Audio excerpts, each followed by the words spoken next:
What's up, folks? This is Justin from Books, Bricks, and Boards, and today I'm going to be talking about 5 ways that I think solo RPGs have improved my skills as a game master for my regular RPG group. Yes!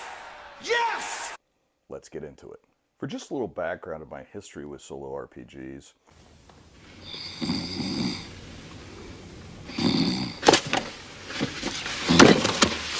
I live in a very rural area. There's not a lot of game stores. There's not a lot of players available. On top of that, I've always had a rather demanding job that takes a lot of my time. And I have 2 boys and a wife. I'm very involved in my church, so I don't have a lot of extra time. So finding schedules that will link up with mine to have dedicated game group time has been difficult at times. Inconceivable!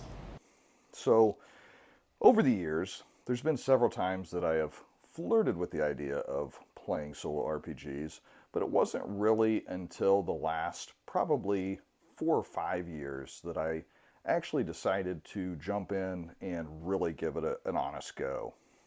I started out with heavier board games that have an RPG element that are soloable, and then that made me think that, there's something to this. This isn't just a desperate attempt to try to recreate what I can't have with a group right now. You can't handle the truth! Over the course of just the last 12 months, these are just some of the games that I have soloed, and I feel like over that time, they have really grown my toolkit, and I've noticed that I've gotten better results at my gaming table with my regular group as well. Perfect.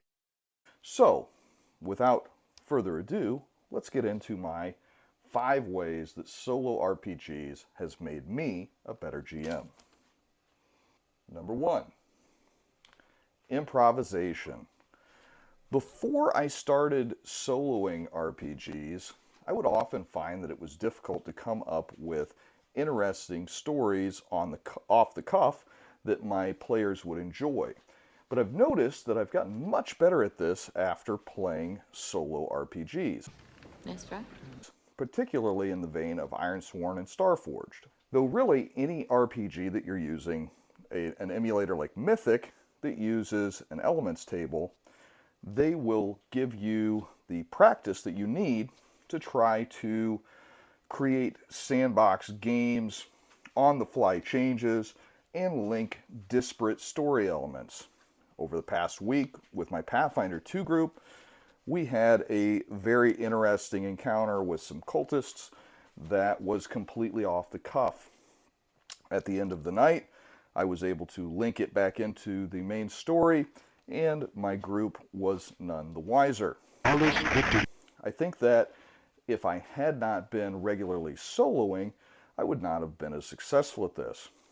In reality, the entire encounter, which took up half of the evening, was based upon a few simple oracle rolls and a couple of random cards from the GM's apprentice. That being said, this is going to be something that comes with time, and you won't immediately gain this skill just because you've played 1 or 2 games.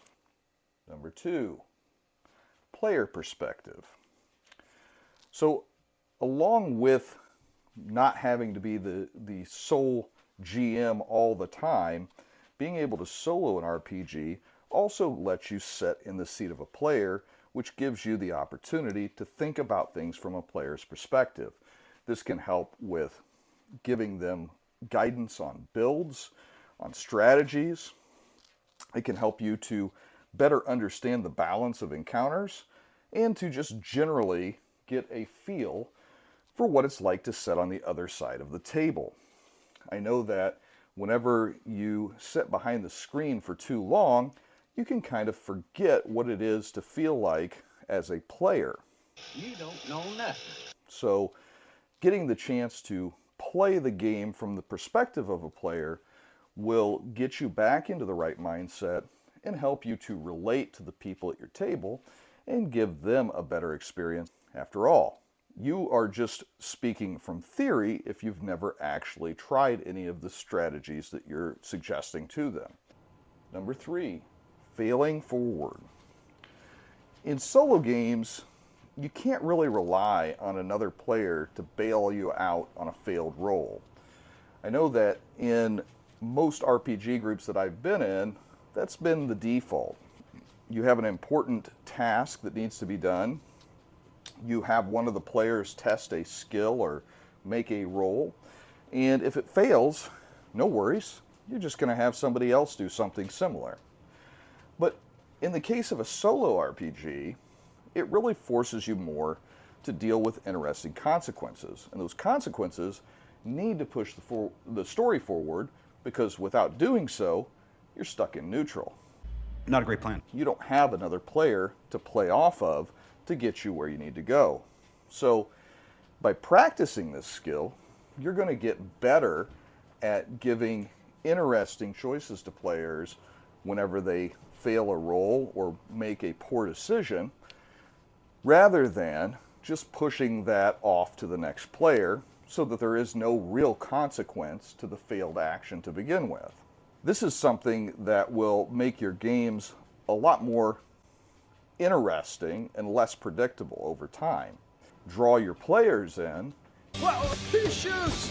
He scores! And will make the game more enjoyable for you as a game master as well, because you can really feel a sense of accomplishment whenever you come up with a clever way to incorporate a botched roll into moving the story forward.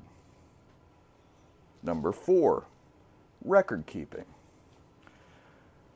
Since solo games don't have the experience of being able to share stories with the other folks at the table, because there are none, record keeping becomes a major aspect of that genre of RPG. And because it is so important to that type of play, you're going to get very good at it very quickly if you play solo RPGs regularly. The thing that will transfer to your regular game group games is going to be that you get better at picking what is important information to track and keep a hold of.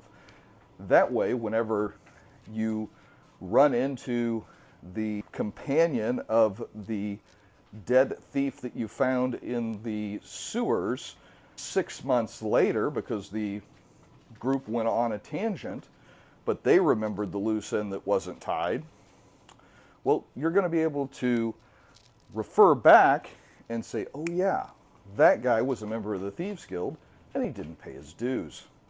So you're going to be able to tie this back together better because you've got clear and concise records. He's on fire!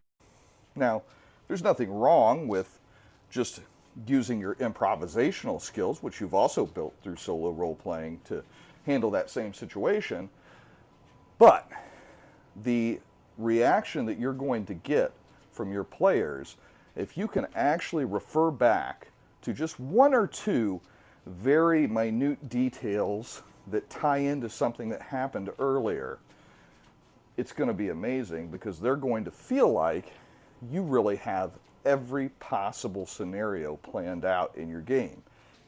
They all adore him. Even if you don't.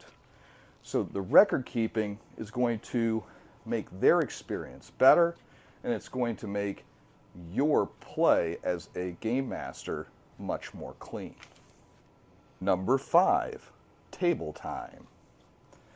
So as I mentioned at the beginning of the video, I live in an area where it's hard to get table time with my group.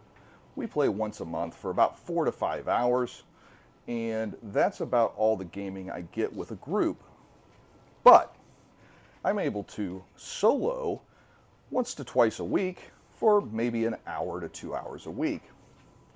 This extra time at the table helps me to improve my familiarity with the rule sets, to know where to look up different odd occurrences in the rules, and just generally my confidence in being able to administer a fair game.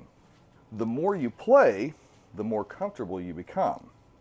So if you're in a similar boat where you don't get to the table as much as you would like to, it's really handy to be able to hop on the table anytime that you have 30 or 40 minutes and play a solo session without needing to coordinate with anyone else. So in doing this, you're going to increase your table time, you're going to make yourself infinitely more comfortable with the rules, and you're going to be able to provide a better game for your players in doing so. And those are the 5 ways that I think solo RPGs have improved me as a game master. I'd love to hear your comments on the subject and see if you've played solo RPGs, and if so, if you believe that solo games have made you a better game master. As you can see from my table here, I do like my solo products. If you are looking for a way to start in solo RPGs, I would highly suggest Ironsworn or Starforged. These 2 games have tons of tools to make you a better player, a better game master, and a comfortable solo RPGer. If that doesn't float your boat, there's also the Mythic GM emulator. That is applicable to any game.